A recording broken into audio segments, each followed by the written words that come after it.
I start this video with a walk through the Glassell collection at the Museum of Fine Arts, Houston. And here you can see a showcase of works from ancient South American and Central American civilizations. And you can already tell there is an abundance of golden pieces on display in this collection. And further ahead in the video, you will see a collection of silver works as well from the Moché of ancient Western South America. This part of the museum is, in a sense, a return to the beginning for me because it was at this museum in 1994 where I first saw an exhibition on recently discovered works from the tombs of Sipan, an important burial site of the kings of the ancient Moche civilization in western Peru. What impressed me about this exhibition was the sheer abundance and wealth of masterpieces that were composed in gold, silver, and many precious stones. And never before had I seen such an opulent display of ancient works in these materials. It was just an extraordinary display of precious metals, and this early inspired me to explore the symbolism and ideas expressed through these ancient works. In this video, we'll show a few examples from the Moche and other Peruvian cultures.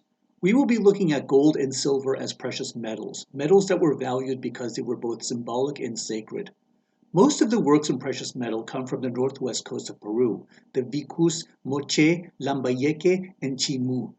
The Chimu civilization, which peaked between 1100 and 1450 AD, were the last of this cultural lineage along Peru's northwest Pacific coast, until the Inca conquered and incorporated the region. The southern Peruvian civilizations and the Inca Empire itself also worked extensively with these metals. But the archaeological record is more scarce because of looting from ancient to modern times. Gold and silver had special properties such as an incredible luster and resistance to rust, which suggested a timeless, eternal, and therefore sacred quality. Only select artisans could work with these metals, and they were exclusive to the nobility. Kings, queens, and priests were among the high-ranking people who could wear these ornaments. Gold and silver are known mostly from noble and royal burials, but they are also decorated sacred sites such as shrines and temples. In fact, the Joricancha temple of the Inca in Cusco is Quechua for golden enclosure, and chronicles recounted walls lined with golden sheets. Gold was symbolically associated with the sun and silver with the moon. The pairing of the sun and moon invites us to consider gold and silver as metallic representations of the great duality that governed the universe. In the Quechua language, this is known best as Yanantin, which will be explored in another video. Here we may at least recognize some of the dual concepts represented in this bowl, showing silver at left and gold at right. This comes from the Chimu, who were among the most skilled and refined of Peru's ancient metallurgists. While we don't have written records from any Peruvian civilization before the Inca, there appear to be some common ideas that have been passed on among the old cultures. Gold symbolized one part of the cosmic duality as it represented the light of the sun, the life on the upper world, the energy of the divine masculine, and the warmth of day.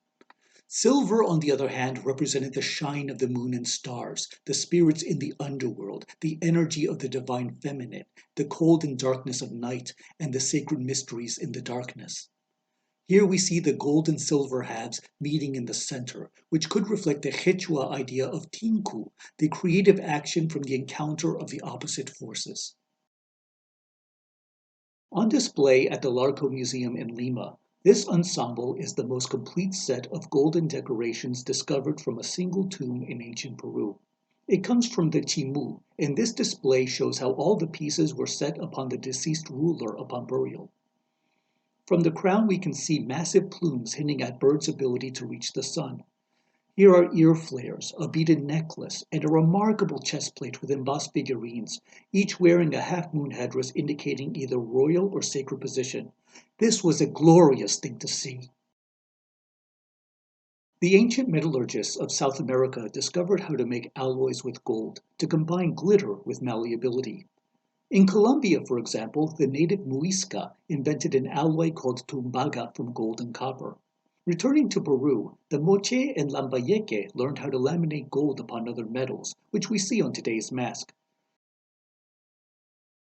Today's mask comes from the Lambayeque civilization of northwest Peru, one of the cultural successors to the Moche after their decline in the 9th century. This mask dates to the period between 800 and 1350 AD, and its sharp eye corners are distinctive to the style. Among these ancient empires, royal wealth was not inherited, for the kings and queens took all their valuables with them into the tomb and thus into the next life. It was up to the next in line to rebuild that wealth for themselves.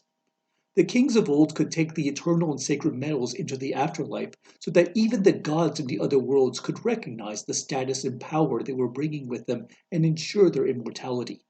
Then they too could become spiritual beings that could intercede between the worlds of gods and humans. Thank you for watching and good roads.